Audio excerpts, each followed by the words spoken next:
ఈ బిజినెస్ ఏదైనా మీ ఊర్లో ప్రమోషన్ చేయాలంటే అది సుమన్ టీవీతోనే సాధ్యం. ఇప్పుడే సంప్రదించండి.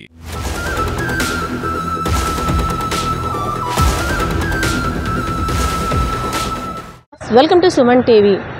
కాసేపటి క్రితం తీవ్ర కలకలం రేపిన విజయనగరం జిల్లా చీపురుపల్లి నియోజకవర్గం గర్విడి మండలం శివరాం గ్రామానికి సంబంధించిన దాడి ఘటనపై అయితే మాత్రం పోలీసులు విచారణ చేపట్టి స్థానికుడైనటువంటి బూర్ల ఆదినారాయణ అనే యువకుడు 21 సంవత్సరాలు గల వ్యక్తిని అదుపులోకి తీసుకున్నారు.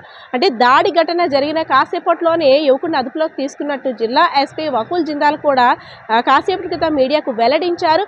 సో అఖిల అనే 18 సంవత్సరాలు పూర్తయిన అమ్మాయి ఇంట్లో వంట చేస్తున్న సమయంలో బూర్ల ఆదినారాయణ అనే వ్యక్తి మాస్క్ ధరించి అఖిలపై ఛాతీపై గట్టిగా పొడడంతో దాడి ఘటన జరిగింది. సో తీవ్ర రక్తస్రావంతో ఉన్న అఖిలను గ్రామస్తులు అంతా కూడా చీపురుపల్లి ఏరియా ఆసుపత్రికి తీసుకెళ్లిన తర్వాత మెరుగైన వైద్యం కోసం విజయనగరం రిఫరెన్స్ ఇచ్చారు.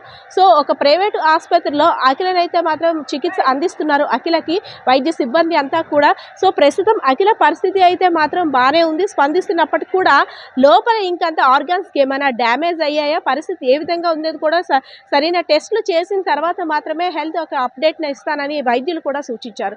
సో మరి కాసేపటి క్రితం అయితే మాత్రం మినిస్టర్ కొండపల్లి శ్రీనివాస్ కూడా వచ్చి అఖిల ఆరోగ్య పరిస్థితిపై ఆరా తీశారు. తనకి ఎటువంటి వైద్యం అందించాలి, మెరుగైన వైద్యం అందించాలని వైద్యులకు కూడా సూచించారు. సో ఎప్పుడు ఎక్కడ జరగని ఘటనలు కొన్ని రోజులుగా విజయనగరంలో జరుగుతుంటే విజయనగరం ప్రజలందరూ కూడా భయభ్రాంతులకు గురవుతున్న పరిస్థితి. రీసెంట్గా చూసుకున్నట్టయితే మహిళపై జరుగుతున్న దాడులు ఒకటి వినేలోపు ఇంకొకటి, ఒకటి వినేలోపు మన ప్రాంతంలో కూడా ఇలా జరుగుతున్నాయా అనే ఆశ్చర్యానికి గురవుతున్న ప్రజలైతే మాత్రం తీవ్ర ఆందోళన చెందుతున్నారని చెప్పుకోవచ్చు.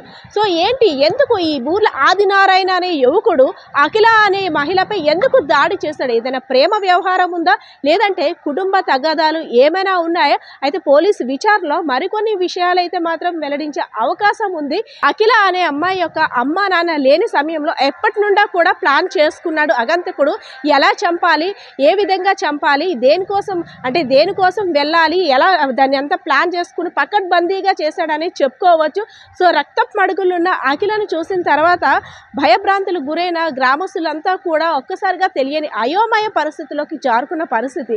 ఎప్పుడు దాకా చలాకీగా తిరిగిన అఖిలపై ఎవరు ఇలా దాడి చేశారు, ఎందుకు దాడి చేశారు, ఆయన మాస్క్ పెట్టుకొని మరి వచ్చి దాడి చేయాల పరిస్థితి ఏముంది, ఎవరై ఉంటారనే ఇప్పుడు వరకు కూడా ఒక టెన్షన్ వాతావరణం అయితే ఇక్కడ విజయనగరం జిల్లా ఒక ప్రైవేట్ ఆసుపత్రి దగ్గర నెలకొంది.